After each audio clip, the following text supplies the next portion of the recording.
Hello, I'm Reed Holson. Welcome to CityLink's Ask the Mayor, where we sit down once a month and have a conversation with Mayor Mike Huther of the City of Sioux Falls to find out what's going on with your City of Sioux Falls.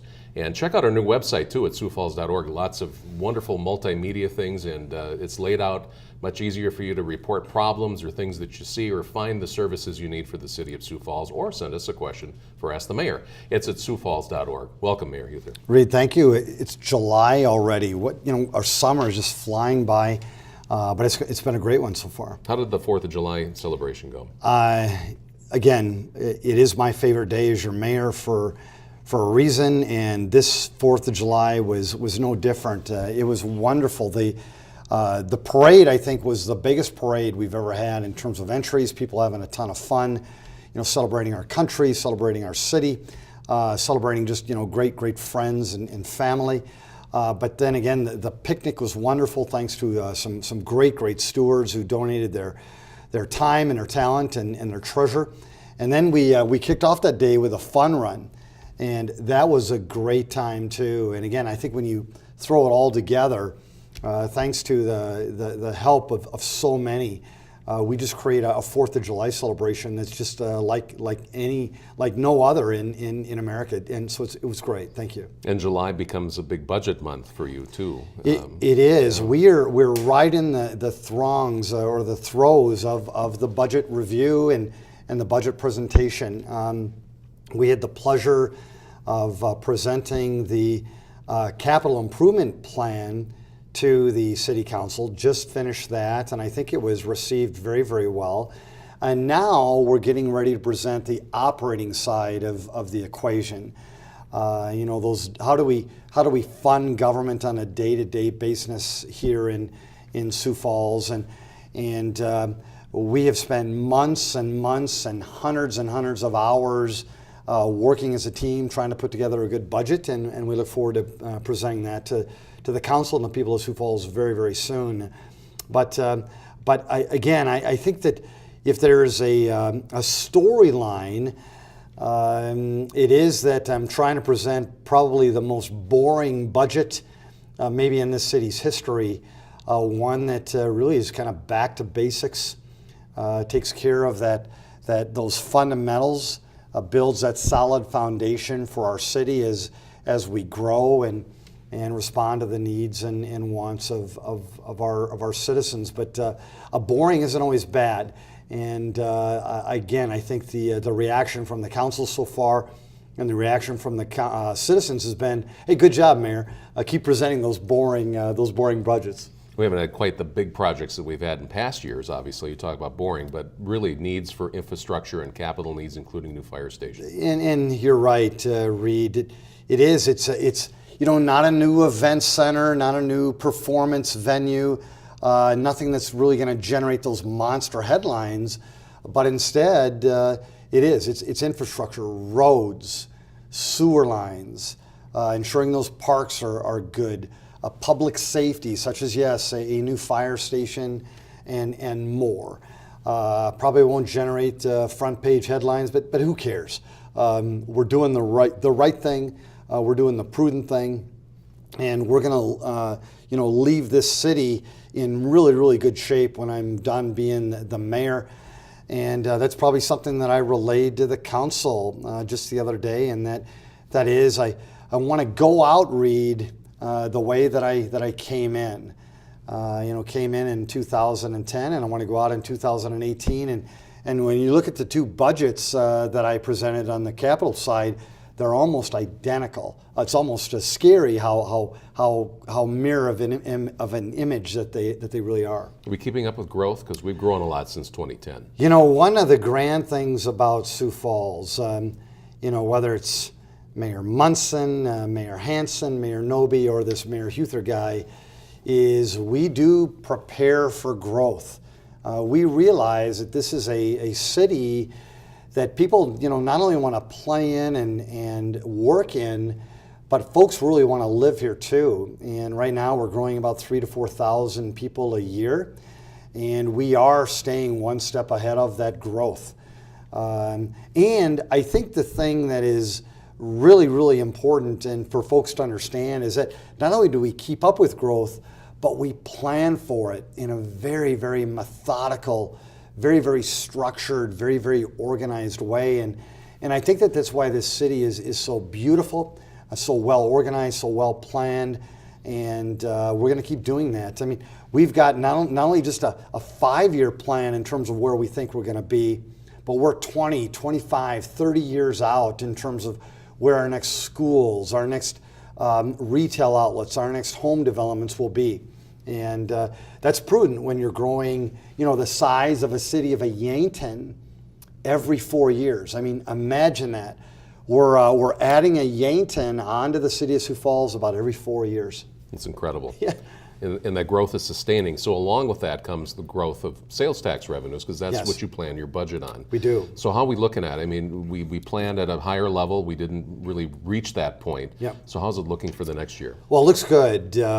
We are right now growing our sales tax revenues, which is something that any city would love to have. And hey, Sioux Falls, I know I'm your biggest cheerleader, but I will say I don't think there's another city in America who would not change places with Sioux Falls, South Dakota right now when it comes to our revenue growth, our sales tax vibrancy that we have here, and the good things that are going on.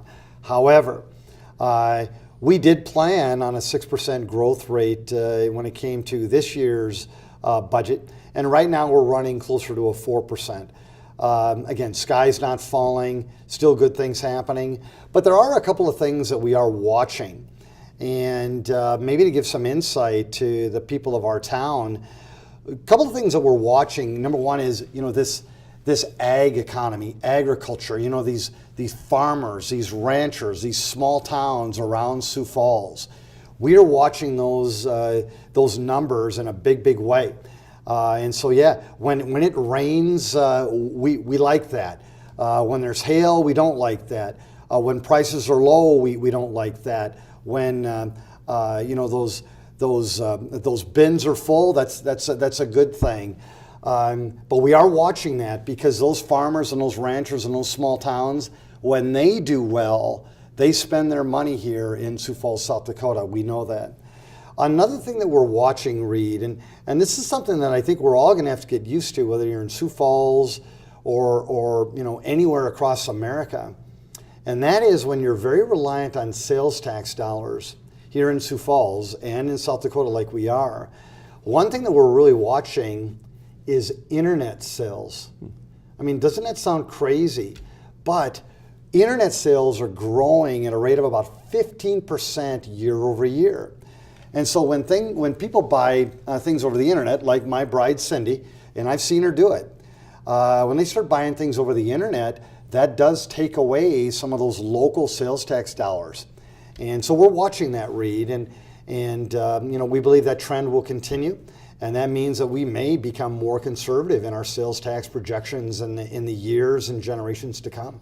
So with the planning of 6%, have we had to use some reserves this year? We always plan on using reserves, always. And every budget that I've presented since I've been the mayor, there's always been a planned use of reserves. And actually, I think that's a good thing, because if you're going to set aside money in your piggy bank, you want to eventually use that money for prudent purposes, for responsible purposes. Otherwise, I wonder if you should be collecting it from the taxpayers after all. Here we want a 25% operating reserve, and we will sustain that. But yes, we are planning on using reserve dollars like we always have. But I think probably the thing that the folks of Sioux Falls and maybe the council should understand is that even in this year, 2016, as we started to see, these growth numbers not as high as maybe we had projected, we've already been working behind the scenes, working with every department head, every financial analyst, all the employees of city government.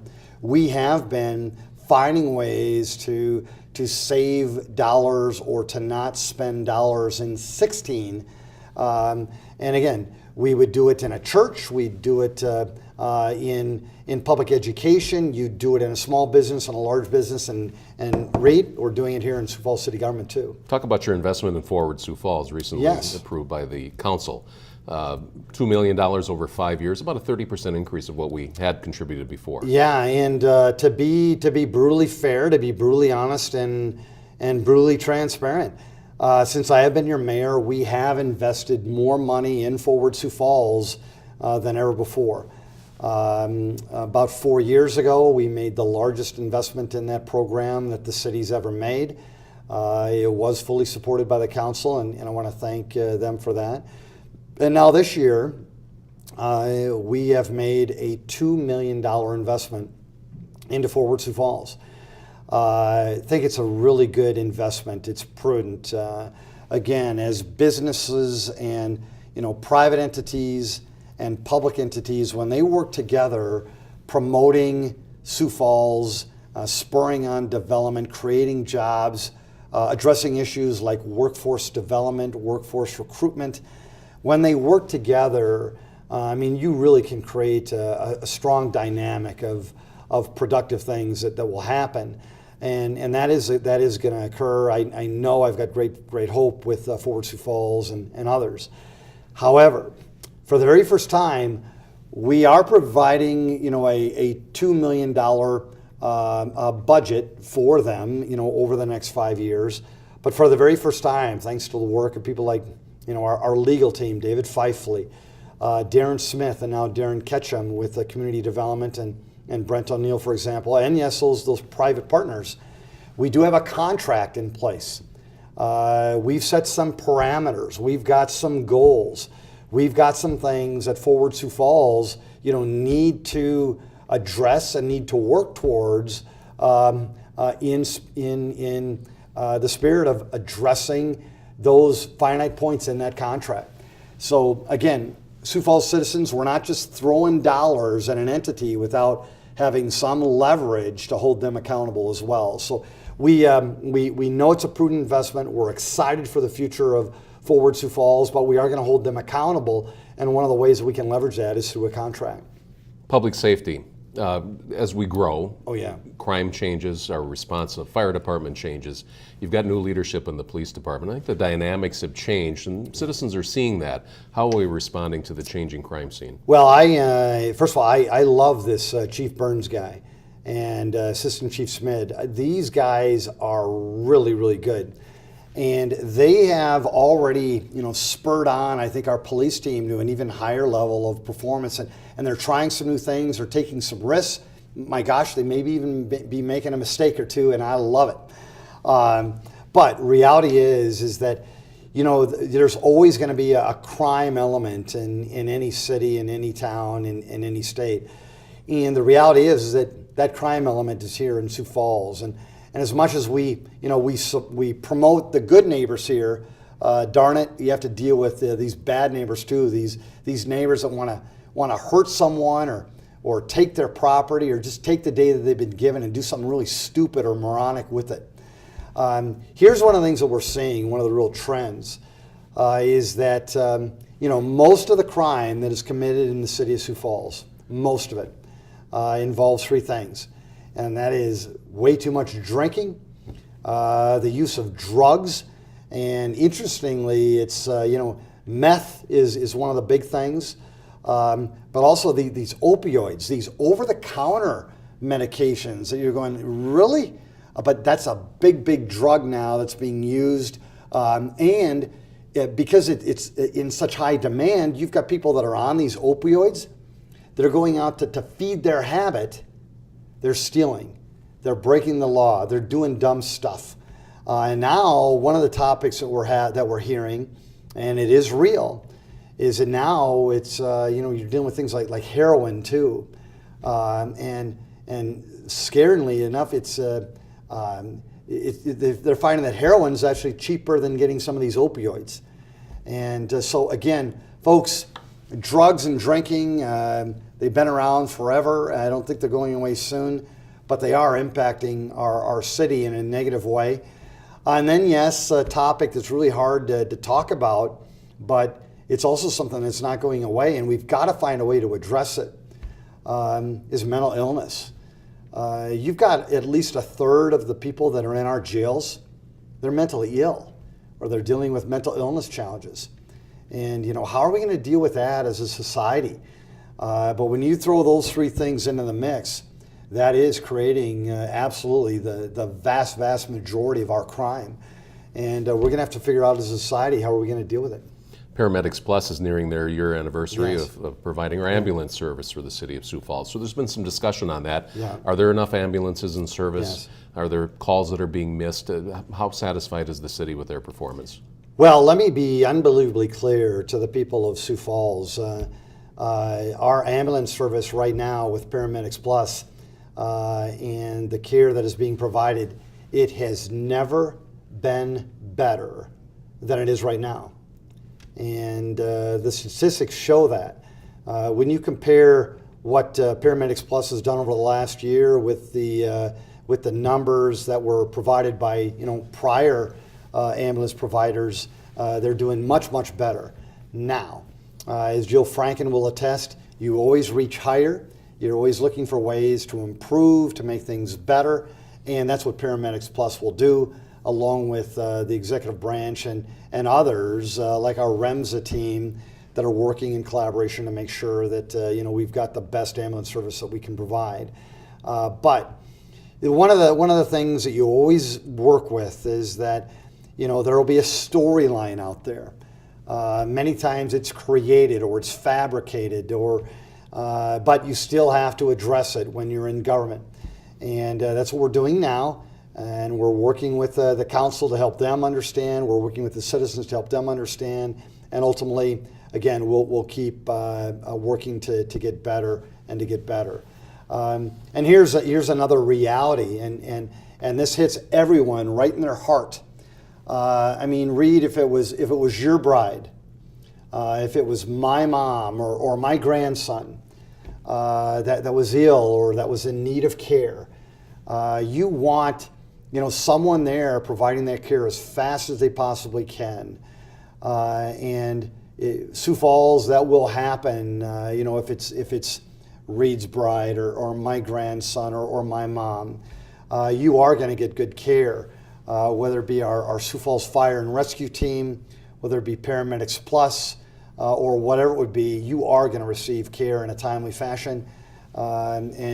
And hopefully, God willing, their hearts and their heads and all that education and expertise that they have will help carry you through and give you another grand day to live. Mayor and I are going to take a break. When we come back, we're going to have a lot of topics we're going to talk about in a lightning round, but of course we looked at every inch of every road in the city of Sioux Falls, and the mayor is going to tell us the state of our city roads when we come back and ask the mayor.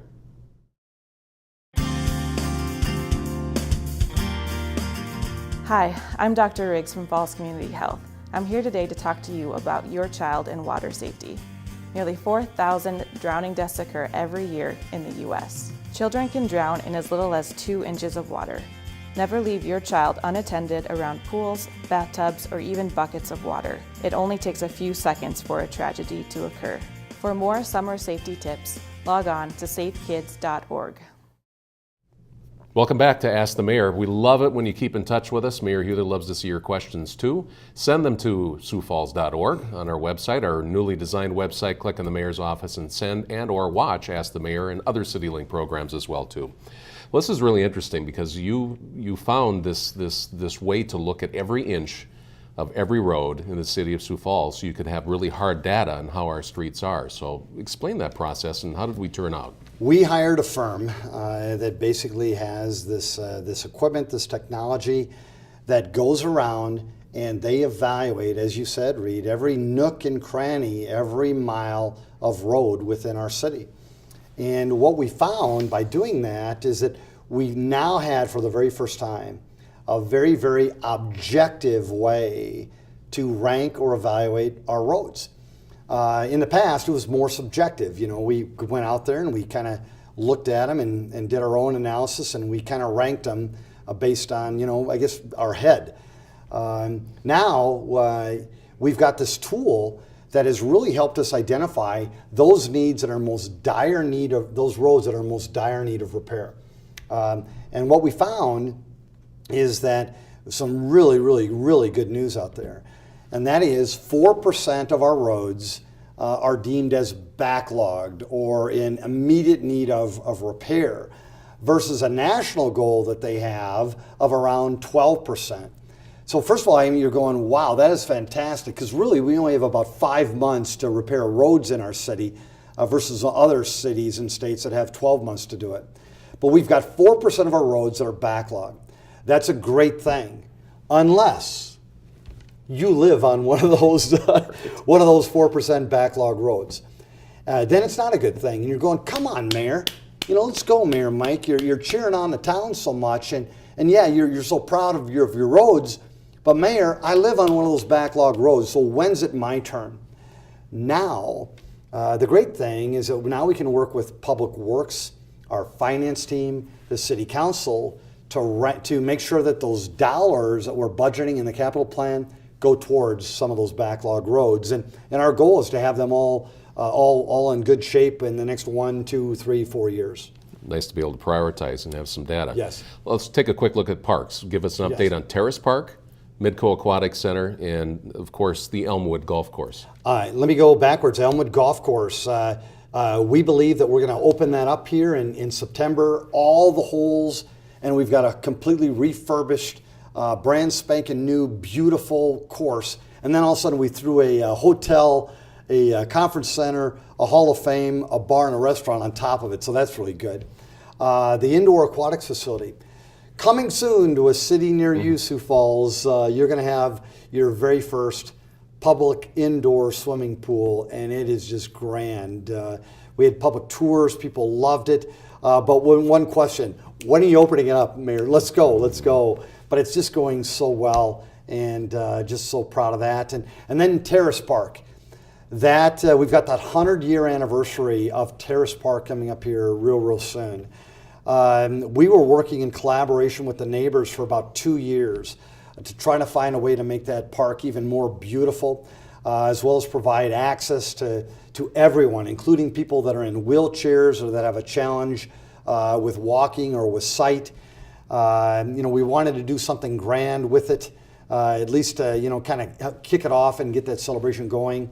However, after all that work, after 2 years, we were not able to find kind of that point where the neighbors were satisfied, or the Historic Board of Preservation that they were satisfied with the plan that we had recommended. We thought we had it done. We had a round of applause the week before. We were high-fiving each other. And then a week later, we found out that, maybe not everybody was happy. And so basically what we're going to do is we're going to wait now. We're going to wait for a number of years, and hopefully we'll find that common ground and do it all in one fell swoop and make Terrace Park one of the finest parks in our city. It's a tough balance between what you need to do for ADA and accessibility for people versus the historic preservation of a park like that. I think if we had the chance to do this over again, I think we try to help explain to the people of Sioux Falls, including the people of that neighborhood, that this park needs to be accessible to everybody. And that includes people that are in a wheelchair, or people that are walking with a cane, or people that have impaired eyesight, or those that are elderly, or whatever it would be. And I wish we would have done a better job educating the people on that. However, we are going to move forward. We'll take care of this in the years to come. I know we will. Sioux Falls always finds a way to get things done and serve everybody. But this is one case where, kind of looking back, I wish we would have paid even more attention to that, or been more vocal in terms of expressing those views, because I think that so much of the time and energy was spent on, making sure that we didn't touch this brick that had been there for 100 years. And I think we could have found a way to address all those needs. But again, we learn, we'll grow from it, and ultimately we're going to make Terrace Park one of the best in our city. Lots of great ways for citizens to help out city government, because maybe you may not know this as a citizen, but there's a lot of boards, and we need volunteers to serve on them. You know, in Sioux Falls, Reed and I have talked about this on this program a number of times, and I'm going to do it again. Since I've been your mayor, I've really tried to ask people to get engaged. Not only be the eyes and ears, but also serve on over 50 committees that we have here in the city of Sioux Falls that make us even better. Now, we're not going to pay you much. In fact, we're not going to pay you anything. But we're going to give you all kinds of rewards and all kinds of memories, and you'll be able to give back. So Sioux Falls, if you've ever had an interest in serving this city, please volunteer, join, or fill out an application. And then let me make another point, Reed. There was another topic that came up this month that I don't know, it disappointed me to say the least. And that is that, this mayor or mayors before, all we do is, we don't pay attention to who we're putting on these boards. And that we could care less whether they, are in this part of town or another. Here's what we do. We try to find the best candidates that we can to serve the city of Sioux Falls. We don't do it based on where they live or how old they are or this or that. We do it based on whether they think they're going to be a good citizen and serve well. And we're going to keep doing that. And then guess what, Reed? We're going to celebrate these people at the highest level. There's many times that they got to take grief and deal with controversy and be in the media. And again, they're doing it because they really care about the city. They're serving, they're doing it for free. Instead of tearing them down and scrutinizing them for this or that, we should be lifting them up and celebrating them and thanking them for their service. Quickly, in closing, how can we let you know that we'd be interested in serving on a civic board? Very good. Just go to siouxfalls.org. You can go to the mayor's link or the mayor's committees. But again, folks, there's about 50 different committees out there. Just rank the top 3 that you're most intrigued by. Then every time one of those opportunities comes open, every time your name is going to get thrown into that hat, and then I'll evaluate it. The department heads will evaluate it, and we're going to pick the best people that we can. But again, thanks for applying. We truly appreciate it. Thanks for being engaged. And even if you don't get selected this time, don't worry, hang in there. There's other opportunities that could come your way. All right. Mayor, thanks for your time. Thanks, Reed. All right. Mayor's talking about our new website. It's a great place to sign up for the application for one of those boards. And also, we've made it easier than ever for you to report a concern. That might be a neighbor that you're concerned about, maybe long grass or weeds or a pothole. You just go to our website at siouxfalls.org. Easier than ever for you to interact with. Just click on Report a Concern, and everything is right there for you. It's very easy. So check it out at siouxfalls.org. Also a great place to watch CityLink programs as well, too, and keep in touch with us here at Ask the Mayor. On behalf of Mayor Huther, I'm Reed Holson. Thank you again for watching Ask the Mayor.